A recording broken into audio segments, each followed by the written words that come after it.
Hi, everybody. Happy Friday. Welcome into Morning in the Valley. I'm Jeff Bidwell.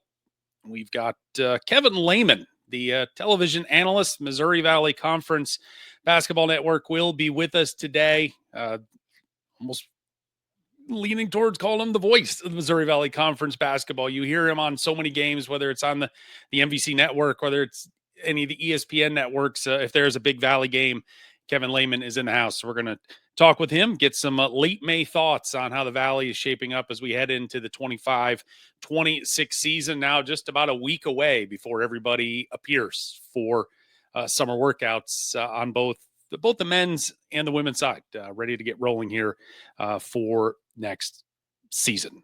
If you have not done so already, would certainly appreciate it. Head on over to YouTube and search out Morning in the Valley. Subscribe to our page there. Share it, like it, comment on it.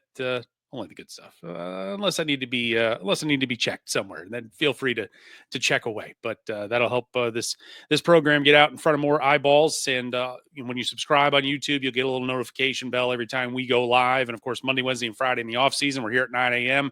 We get into the season.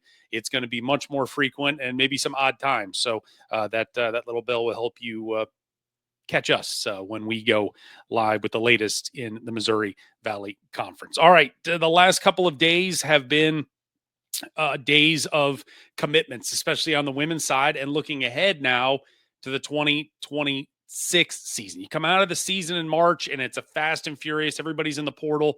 You're trying to, who's leaving? Who can we get out of the portal? Trying to get your roster set for 25-26, but then that amount of time is pretty small, because then as soon as you get into April, now you're on the road trying to get kids to come to be part of your 26-27 team and moving forward. And we've seen a bunch of kids commit in the last couple of days for several women's teams. We're going to start in Des Moines, Iowa, where Coach Allison Pullman has gotten a commitment from Alex Couch. She is a 5'10" guard out of Liberty, Missouri, about 2.5 hours down the road rather, from Des Moines. She was a Class 6 All-State player as a junior, as voted on by the Missouri Basketball Coaches Association.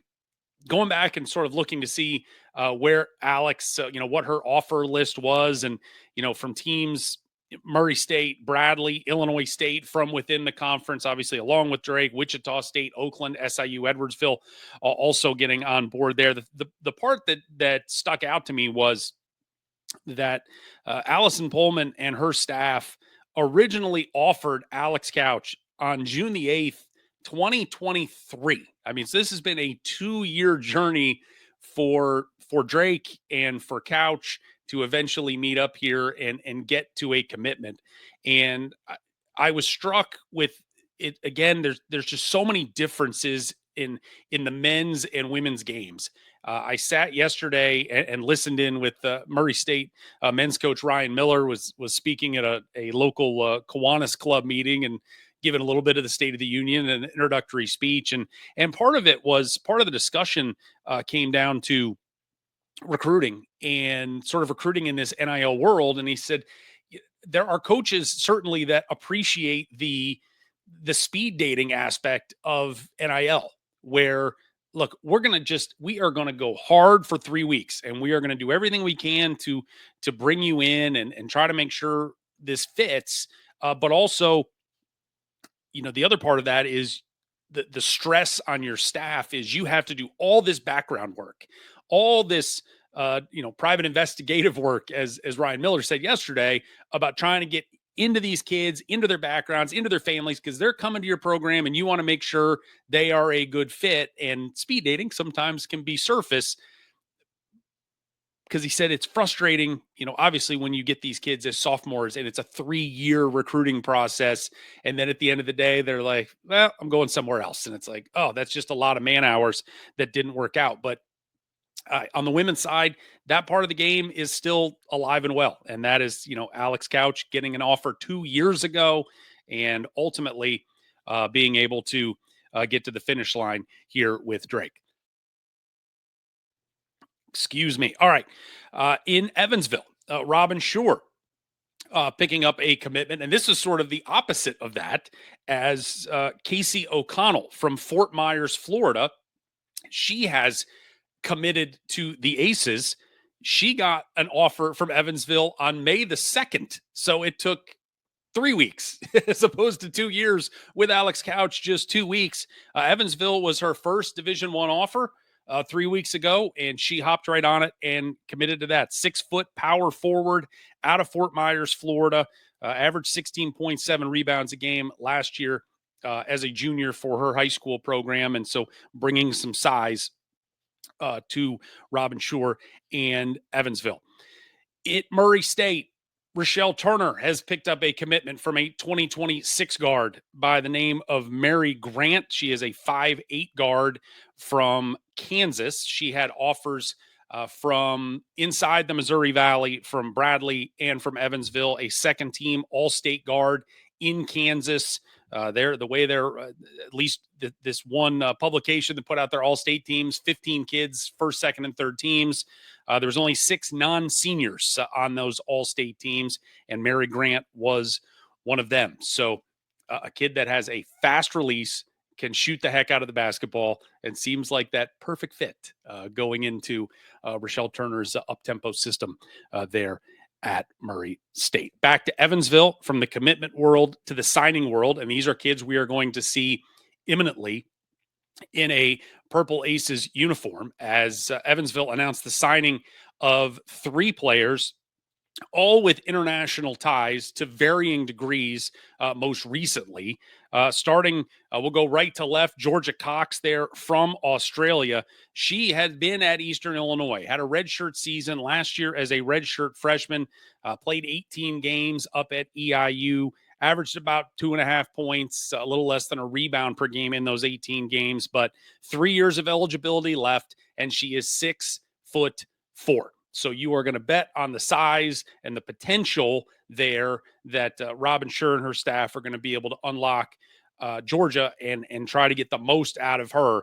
Not a lot of 6'4" wandering around the Valley. There's a lot of 6'1", 6'2s, but you get 6'4", that can be a difference maker if they were able to get her acclimated to the Missouri Valley and have her be an impactful big. In the middle there, Daniela Llavero, a 5'5" guard out of Spain. She will be a freshman, played at multiple clubs, multiple levels there in Spain, but another one of these international kids coming over. Again, she'll be a freshman here with Evansville. And then we told you about this other commitment from Australia, Yelena Savic, a 5'11" wing. Again, another freshman, played club basketball down there in Australia. So tapping into the international flavor is Robin Schur with her 2025-26 roster there at Evansville. All right. We had some coaching news, some coaching changes, and we are going to get to the coaching changes in just a minute because our guest has joined us. As I said at the top of the show, when there is a big Missouri Valley Conference basketball game, you are going to find Kevin Lehman on the call. And so by proxy, I'm going to assume this is a big edition of Morning in the Valley today because Kevin Lehman joins us now. Sir, good morning. How are you today? I'm doing great, Jeff. Thanks for having me on. I usually kind of put basketball in the background in May, but you've made me kind of sit down and think about the Valley, who's returning, the new coaches, and everything else that's going on in the Valley. I love talking basketball any time of the year. Well, it is certainly a year-round deal now, more than ever. Before we get into the Valley, briefly about your background, as I was doing my quick homework, a bachelor's degree in psychology. Did that better impact you as a parent or better impact you as a basketball coach? I think in both those areas. And also, I combined that. My master's degree from Drake was in had to do with physical education, but I was in human motor performance. So I was really into the aspect of psychological performance, preparation for athletes. So I think that really helped me in my coaching career. And it also helps me in my broadcasting career in some aspects. What's been the story of the offseason for you? I know you've put it aside a little bit, but here the last 2 months, a lot of comings and goings, coaches, players, and so on. What has been the story for you here in the last 2 months? Well, I think we're all waiting for the House settlement to come through and see what that's going to do. Squad limits, how that's going to affect some of our Olympic sports, and how schools like those in the Valley that are in the mid-major that have budget issues, how they're going to be able to maneuver through this new landscape that's coming down the pike. And so, and what's going to happen with mid-majors, I just seeing more and more of this structure is being pushed for the major conferences to not only create the income for themselves, but also for their sports programs. And so how do the great leagues like the Valley survive in this new landscape?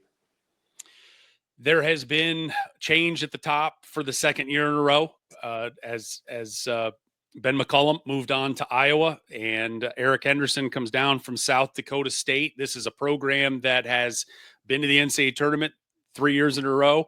Darren DeVries rolling right into Ben McCullum, now into Eric Henderson. Obviously, Coach McCullum didn't skip a beat last year, winning 30 games and getting to the tournament. Where is your optimism that, look, 30 games may be a bar too far for anybody to think about in May, but where's your optimism that Coach Henderson can keep things rolling there in Des Moines? Well, there's a really alignment, I think, at Drake with the president, Marty Murray, who is a Kentucky grad, who was at Gonzaga, and their AD and Brian Harden, who understands the landscape. So and the alignment with their head coaches, what they're all on the same page, so to speak. I think that's why Drake has had so much success, because, you know, I watched Drake go through the down years. Like I said, I have a master's degree from there. I was at Dowling High School, actually taught Caitlin Clark's mother U.S. history. So she does know her presidents. We are well aware of that. And I picked up my master's at Drake. So I followed that program a lot, really close to a lot of former basketball players there. And Eric Henderson, I actually recruited him when I was the head coach in Omaha. He came out of Eastern Iowa, Maquoketa Valley, ended up playing for Greg McDermott at Wayne State. You know, there's a lot of connections here because I coached Greg at Northern Iowa. He helped get me in the broadcasting when he took the job at Iowa State. And now we have Ryan Miller coming in off his staff. But if you look at Drake, they've got a former head coach at Minnesota, Nico Medved, former head coach at Indiana, Darren DeVries, and now one at Iowa. So they've got 3 Big Ten head coaches that have come through that program. It's really become sort of the cradle of coaches here in the last 15 years or so. For a first-year head coach in this league, and you've got experience from the media side as an assistant back at Northern Iowa a couple decades ago, for a first-year coach in this league, whether it is Eric Henderson, whether it is Ryan Miller coming from Creighton now at Murray State, what is the best piece of advice you can give these first-timers about trying to acclimate to this great league? Well, I'm in a different world now than when I coached because of this transfer portal. But I think it comes down to establishing your program, setting your culture. You have to recruit the right people that are going to understand what you're about and your culture is about. And I see Ryan Miller's doing that he's bringing in 2 guys from Creighton that have an experience with him that understands probably the process that they're going to go through. So I think that's so important.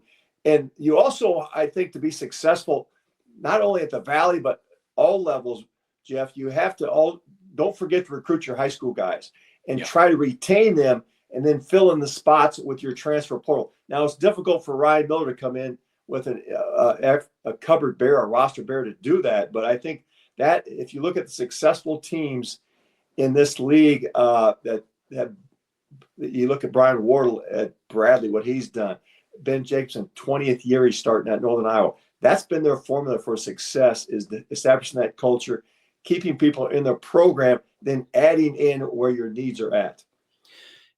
In this NIL era, and I know so much of the NIL process is player acquisition.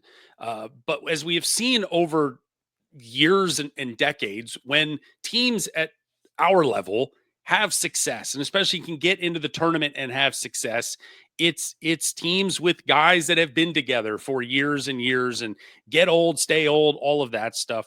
Would you, if you're consulting coaches around the country at this level, would you consider it maybe more important to use the NIL money that you can get and whatever, obviously the numbers are growing with the house settlement and so on, hopefully, but as a means of retention, as opposed to let's go get new guys? Yeah, I think that's a great observation, Jeff. When I talked to TJ Otzelberg at Iowa State, they really make an effort to use their NIL money to keep the players that they have in their program. And if you look at his formula, he calls it Moneyball recruiting. They are not necessarily taking high major guys transfer over. They're looking for the mid-major hungry players, and they may be a little less expensive on that NIL market also. But that's their formula for success at Iowa State. And I live just near Iowa City, so I'm very familiar with what's happening at Drake, Northern Iowa, Iowa State, and Iowa. I do have connections with all four of those schools through some way or another. I'm the chameleon in the state because I grew up in Iowa City, have actually got a teaching certificate at Iowa, master's from Drake, coached at Northern Iowa, and I cut my teeth doing broadcast at Iowa State. So I'm fairly close with all those. But to answer your question, I think that is and that also helps establish your culture. I think you see Greg McDermott do that at Creighton, so Ryan Miller's familiar with how that situation works, that you got to keep your culture. And I think getting old is harder now. Right. And maybe you do that by recruiting the right people, upperclassmen, through the transfer portal. But it's so important to have those freshmen that become sophomores, become junior. It's the old Bob Knight axiom. The best thing about freshmen is they become sophomores. You're not going to keep all of them, but boy, if you can keep some of them, and it just does. It's a different way, I think, of looking through the prism. But you can get those guys those second and third years. Look out. Speaking of retention, I don't think there's any school.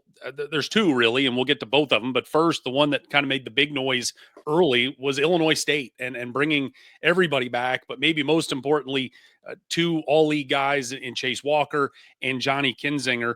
Now, the half glass empty look at that is, look, man, they went 10-10 in the conference. How excited should we be about a team that's coming back that was a fifth place team in the Valley last year? But there's a lot of optimism, and I feel like for very good reason around them. Where are you at with them right now here on May the 23rd?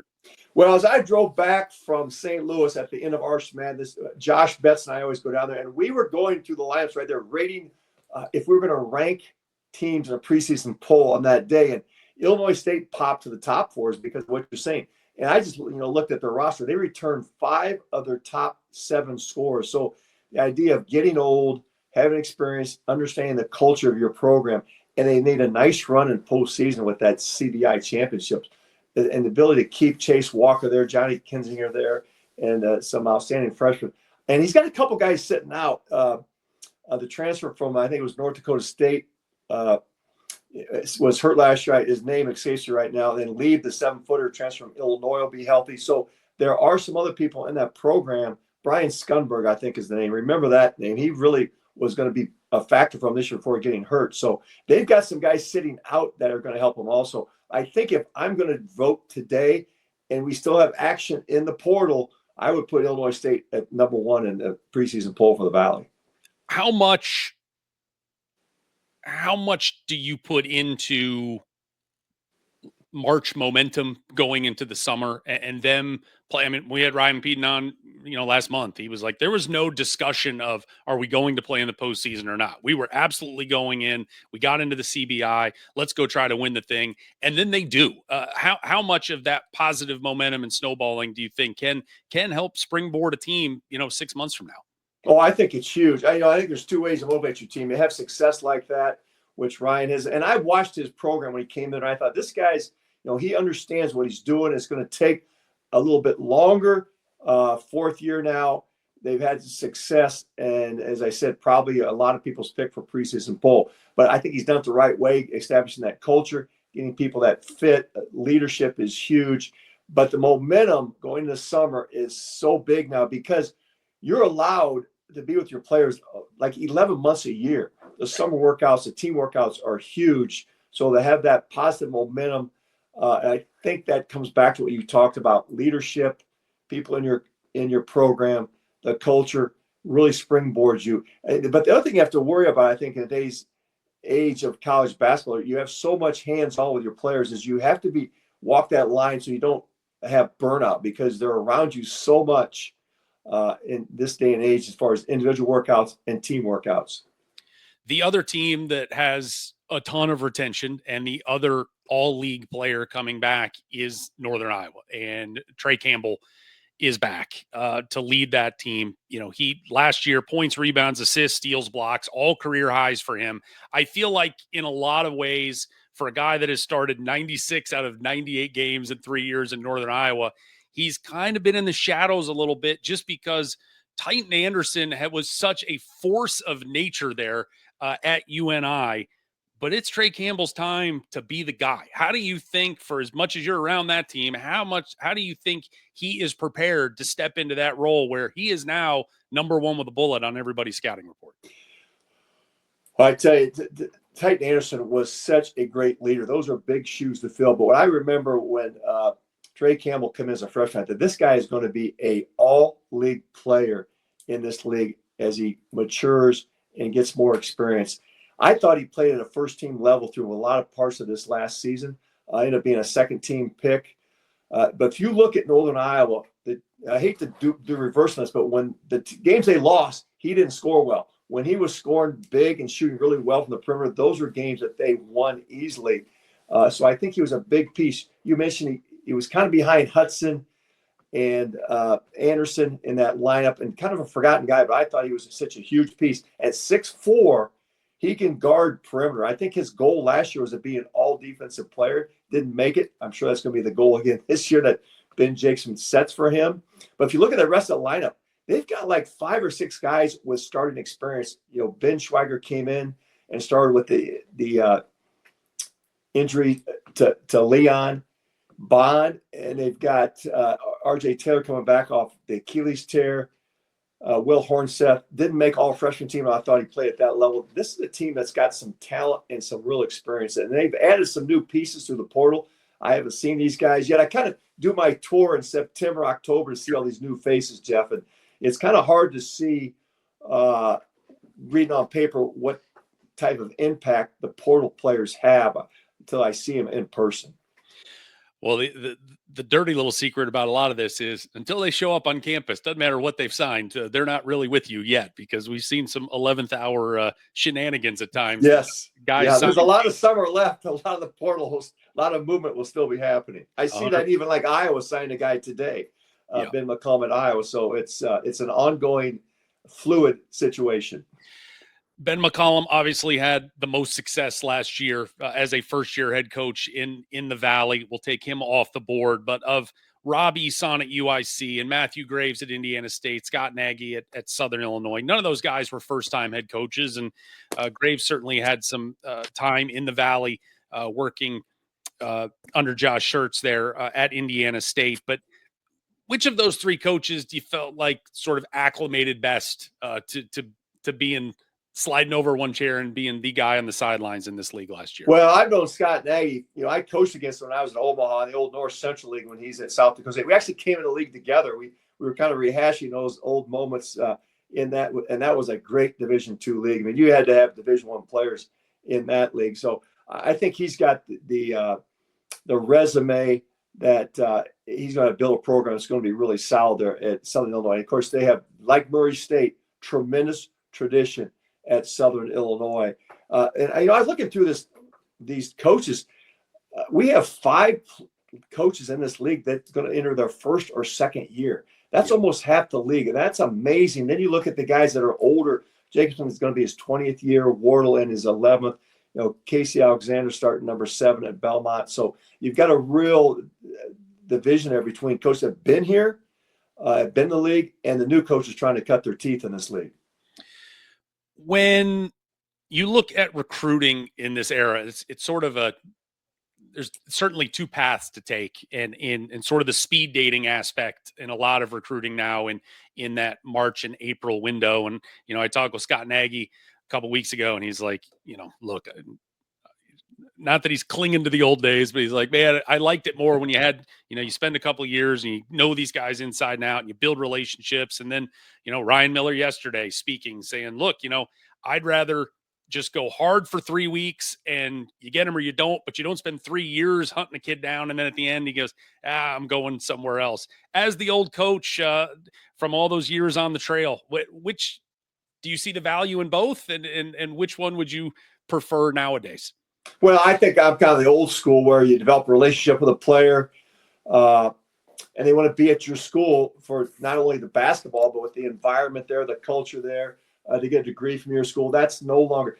Ben Jacobson made a great comment to me the other day. We were actually attending a funeral of Jersey Jeremiah, associate AD at Northern Iowa, was a big influence on my life, Greg McDermott's life, a lot of people. But Ben's comment was, my son switched AU teams, and a number of players switched high school teams. So this portal and movement for players is commonplace for them. And us get off our lawn guys like myself, we were all about, you made a commitment, you stayed and you stuck it out. So this is a different era that you're dealing with players, because they're just part of their life is constant movement and switching, whether it's high schools, AU teams. So to switch in college is not a big thing for them. So I think it's just the way of the land right now that you got to get used to it, and you got to be able to do it. And it, like you said, Jeff, it is speed dating.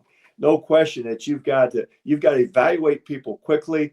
And a lot of times, well, you see what Ryan Miller is bringing in, the guys that three guys that have some background in Creighton. So he knows them, he knows the family, he knows the personality. I think that's a huge benefit. A lot of times you recruit players, and Leon Bond's a great example at Northern Iowa. They recruit him the first time, he goes to Virginia, they get him on the bounce back. So a lot of times you're familiar with those players. When they hit the portal, hey, it's a simple phone call. The recruiting process started years ago. So you have a great amount of awareness and some connectivity with those players. It has been 4 years since the Valley had more than one team in. And I know this has been a lot of, I don't know if hand wringing is the right phrase, but they're working on it in the league office, and Commissioner Jackson trying to put in some scheduling principles, trying to bolster everybody's resume. But it hasn't worked yet. And we've had some near misses with Indiana State 2 years ago. Drake, if they don't beat Bradley on Sunday, I don't know. It would have been down to the wire with them. I'll give you the commissionership for 5 minutes. What is your advice or thought or angle here to help this league get back to being a the days of four we know are long gone, but how can we get this to being consistently in the conversation for a 2-bid league every year? Well, you have to look at the net. The net to me has created a class system in college basketball. So you have the haves and the have-nots. And, I always go back to my days at Northern Iowa. We had a home and home with the University of Iowa. We had a home and home with Iowa State. We had a home and home with Nebraska. That's unheard of today. And so today's world, I think you have to take I think Drake has set a good model for it. It takes some funds, because you got to be able to get some bye games, some home and homes with some leagues that are top tier teams in the league that they're playing in to help with that net, because those days of going and getting even a neutral site game with a major conference team is very difficult to do today. So the cards are stacked against the Valley for getting back to multiple bids. But I think, Jeff Jackson has a good plan in place. It starts with scheduling. And I think some of those teams that have been at the bottom of the net, they have to really up their game, because once you get in the league, Jeff, you've got to be able to have some quad 2 opportunities when you get in the league play, and even hopefully some quad 1 opportunities when you go on the road. I think that'll be the key to success. But it starts with scheduling, and you can't be a mercenary and go on the road and play those Power 5 teams or major conference teams to collect the check. You've got to be able to schedule some home games to build up your own resume.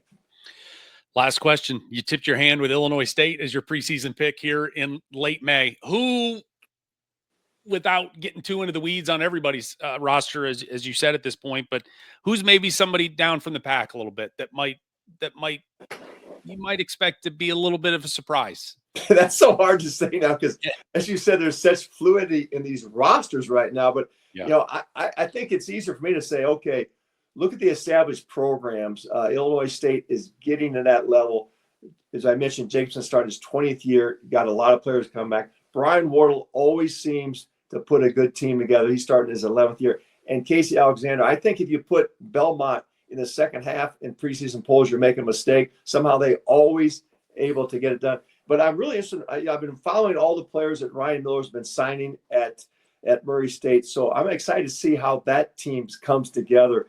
A new coach, tough league, first time as a head coach, but it looks like he's put an excellent staff together, and now he's bringing the players in. So how will that transform? So to answer your question, I think it's really hard to find somebody because there's been so much movement of players leaving and graduating. And there's a couple guys I'm not sure they still have eligibility left or not, because there's those appeals to get that 5th and 6th year. So it's really interesting to see how these rosters are going to shake out. Like I said, talk to me in September and October when I get out in those practice courts, and I'll be able to tell you a little bit more. Well, I appreciate the time coming in here, and hopefully enjoy a little sunshine here in your downtime before I know it is hot and heavy travel season once we get into the fall and winter. Kevin Lehman, the voice of Missouri Valley Conference basketball television network, ESPN, wherever you can find him. Glad we could find him this morning. And Kevin, thanks for the time. Jeff, hey, thanks so much for having me on. Always a pleasure to talk Valley basketball. All right, thank you. There's Kevin Lehman. Said it is always you knew it was a big game. And one of my favorite moments with him last year was we were at I think we were at Drake. Murray State was at Drake, and Drake hadn't. I think they just lost to UIC. That was their first loss, and Murray State didn't really have any. You just felt like you're walking into a buzzsaw, and the game was over, and Kevin and his TV partner walked by, and they just were like, wow. And I was like, yeah, that was a wow. That was as good maybe as the Racers played all season long, being able to pick off Bennett Sturts and the boys there at Drake. But obviously Bulldogs went on to great success there the rest of the season. All right, a couple other news and notes before I get into a quick as we talked about scheduling, a little scheduling manifesto here. Indiana State head coach Matthew Graves looking for another assistant coach, as Tim Johnson has left to go to Appalachian State. 1 year at Indiana State, but as we've said 1,000 times in this profession, it is a relationship business, and he is going to go work at App State with Dustin Kearns, head coach there. Those two worked together for 4 years at Wofford from 2013 to 2017. And then Justin Furr, of course, left several weeks ago as an assistant there at Indiana State. He's gone to be a head coach at Division II Barry University. So some work here late for these moves are rarely surprises for head coaches, but still some infrastructure building that needs to be done for Coach Graves there at Terre Haute. One scheduling piece of note, our friends at the D1 docket showing that Southern Illinois has another road game. They're going to go to Richmond on December the 13th. And so SIU's schedule right now with games that we know, they're going to play at Nevada on November the 12th. They're going to play at North Dakota State November 17th, and they're going to Richmond on December the 13th. They have a return game to High Point with a date that is TBD at this point. Those are, when you look at, we're still waiting on, whatever amount of value you want to put to preseason computer metrics, especially in this era of movement. So take everything with a grain of salt, but Bart Torvik over barttorvik.com, his metrics and everything kind of works into the player movement and how teams are going to look and projecting forward. So, these games, he's got Nevada as one at 132 in his preseason rankings, Richmond 127, High Point 110, North Dakota State 246. But those are some relatively good possibilities there, especially on the road for SIU to go pick up some wins that you hope those teams take care of their business in the non-conference, and those can end up being quad 2 wins for the Salukis moving forward. All right, now it's time for manifesto time about scheduling. We've had some discourse around my Murray State parts here about the Racers going to the Cayman Island Classic and that event becoming a four-team event. It's Murray State, George Washington, McNeese, and Middle Tennessee. And the general discourse from some corners of the Racer Nation was, yawn as much as anything, just yawn. And as we have talked about we talked with Rocco Miller last week, in this era of big boys skipping out on MTEs. They're just going to Vegas and playing in these NIL events, or they're going to play in their own Power 4 MTEs. And so as Kevin alluded to there a few minutes ago, it is difficult now for mid-majors to get high majors on a neutral floor because the big boys just aren't going to those events anymore. And so it is becoming a scheduling challenge. So we try not to let facts get in the way of a good story, but did a little digging last night.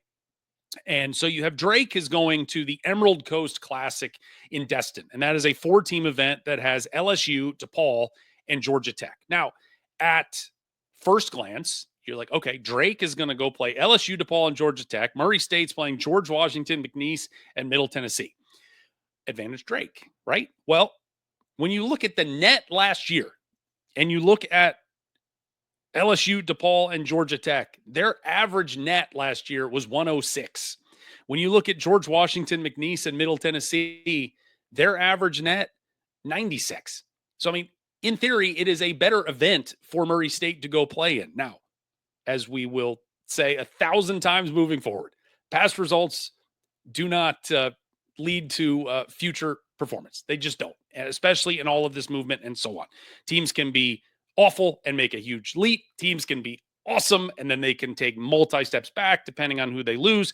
You're certainly maybe expecting that with McNeese after a couple great years with Will Wade. Who knows what's going to happen after he moves on to NC State. But the point that Rocco Miller made last week was,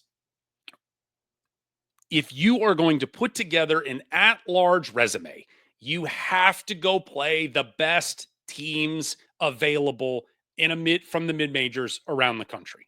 If that is your scheduling thesis here in the summer. And that's the difference between football and basketball. Football, all these schedules are plotted out sometimes 10 years in advance. Basketball, it's basically renewable every single season. So the question comes to, and as Jeff Jackson has said many times, scheduling is personal. So you have teams that are, why are they scheduling a certain way? Are they just is a coach trying to save his job and just schedule as many cupcakes in November and December as possible so he can get to 20 wins and maybe click something in his contract? Do you feel like you've got the goods where we can go schedule hard because our team is good, and if maybe things don't go right on Sunday in St. Louis, we can still get in? It's all part of the Rubik's Cube of scheduling. When you looked at, I looked last year at the top 100 teams in the net. If you take out the Power 4 teams and you take out the Big East, so the biggest 5 conferences, there were 30 teams in the net last year that were the top 100 that were non-Power 4, non-Big East. Of those teams, 14 of them have been in the top 100 the last 3 years. Gonzaga, St. Mary, VCU, Utah State, New Mexico, Boise, Memphis, San Diego State, Irvine, North Texas, Dayton, Yale, Nevada, and UNLV. On top of those teams, the last 3 years, there were 8 teams that averaged a top 100 net performance. Washington State, Colorado State, Liberty, San Francisco, George Mason, Grand Canyon, UAB, Florida Atlantic. Those are the teams that your team needs to go schedule. They have to go schedule those teams if you want to put yourself into a position. If you feel like your program is in a position to go get an at-large bid, those are the 22 teams you need to focus on. Some of them have. UIC hosted Yale last year, a top 100 team the last 3 years. They're going to play at Yale this year. Southern Illinois is going to Nevada, who's been a top 100 team the last 3 years. They've got a game at High Point, who was 83rd last season. Bradley and Drake are the only 2 Missouri Valley teams who have been in the top 100 the last 3 years. They are the only 2 teams that have averaged a top 100 net finish in the last 3 years. So those are the 2 I'm kind of looking at the most. That it's like, you guys have the pedigree of we're around the hoop here. What can we do to get across the finish line and get that at large if things don't go the way you want them to go in St. Louis? The part about scheduling that I think gets overlooked at times is you need 2 to tango. And Bradley, Drake, Indiana State, it doesn't matter who. You can all have scheduling thoughts, and this is what we want to do. But somebody's got to agree to that on the other side. And just because you want to go play hard, and just because you want to go play Utah State or VCU or San Francisco, they may not want to play you for any variety of reasons. And so that's always a complicating measure in all of this. Bradley right now, they are going to host Washington State as a return from a road game last year. again, a top 100 team the last 3 years. They are scheduled to go to San Francisco, a top 100 team the last 3 years, and they are going to their MTE in Orlando, where they're going to have an opportunity to play Liberty, a top 100 team the last 3 years, and then UC San Diego, who was 35th last year, one of the great mid-major stories in the country. Drake has a game at home with UAB, top 100 team the last 3 years. They're going to Destin, where they got a chance to play LSU. Again, those LSU, Georgia Tech, and DePaul. You hope those teams take care of business in their league and can improve. But, DePaul was a second to last place team in the Big East. LSU, a second to last place team in the SEC. But LSU, as bad as they were in the SEC, were still a top 100 team. So there are opportunities there if they can take care of business. The team that is probably outside of those that is making the most hay from a scheduling standpoint, Northern Iowa. They're going to UC Irvine, top 100 team the last 3 years. They're going in the Acrisure series out in California around Thanksgiving. They're going to play Nevada, top 100 team the last 3 years. And so those are the opportunities that you have to play, and you have to play more of them. As Kevin Lehman said, you don't need to be just going to collect a check. And there are needs for these programs and financial budgetary reasons why they have to go play a big boy somewhere. Indiana State is going to Duke. Evansville is going to Purdue. There are these games you got to play, but can you get the same amount of money to maybe not go play a top 5 team in the country, go play the 35th best team in the country, who's still metrically going to be good for you, and you got a chance to go down there and win a game. And those are the opportunities teams have to take advantage of. But the main deal is just pump as many of these games onto your schedule as possible. Murray State, they got a home and home a couple years ago with SMU. So they're going down there. That's a top 50 team out of the ACC. But, for Bradley to get these home and homes with Washington State, for Drake to have them with UAB, UIC with Yale, this is what you have to do if you want to be an at-large. If that's not the goal, then just go play 300 and below, and we'll roll the dice out and see how things turn out for you once you get into Valley play. But that there are the thing right now, and this is not a damnation comment towards anybody, because most everybody's got about 3 non-conference out of their 11 scheduled. So there's a lot of work to do, but those 22 schools that I mentioned sort of at the top of this little speech, those are the teams you got to go find and find a way to get them, whether you got to go play them on a neutral floor, whether you can get them in an MTE, whether you can get them on a home and home, whatever you got to do. Those are the teams you've got to play, because you're not going to get these opportunities on neutral floors anymore against power schools where you're going to have an expectation to be able to, last year, Drake going down to Charleston, beating a Vanderbilt, beating a Miami of Florida, beating a Florida Atlantic, maybe Florida Atlantic moving forward, maybe, but the days of the Miamis and the Vanderbilts, they're like, yeah, we're not doing that anymore. We're not, because everyone at the big schools is so risk averse now. They don't want to put themselves in any position where they can get beat by somebody that it doesn't look great. It's like they're going to play 300 and below and try to blow their doors off, or they're going to go play other power schools where it doesn't hurt them if they lose, relatively speaking, from a net standpoint. So that is sort of my bowing down to the scheduling gods. That is what I am hoping we will see here in the next 2 months, as these schedules get put together, and these teams that, yeah, it might be a little bit of travel getting out to a St. Mary or a San Diego State or an Irvine, but man, right here in the Midwest, when you've got, a Memphis, a North Texas, a Dayton, UAB. I mean, like, there are options there of teams that are consistently either averaging top 100 or just flat been in the top 100 the last 3 years that can really bolster these non-conference resumes. All right, soapbox, I'm off it. Thanks for listening today. I want to thank Kevin Lehman one more time for being with us here on the program. Programming note, we will not be here Monday. happy Memorial Day to all of you. Celebrate that with your friends and family. And as always, please head on over to YouTube, search out Morning in the Valley, subscribe to the program there.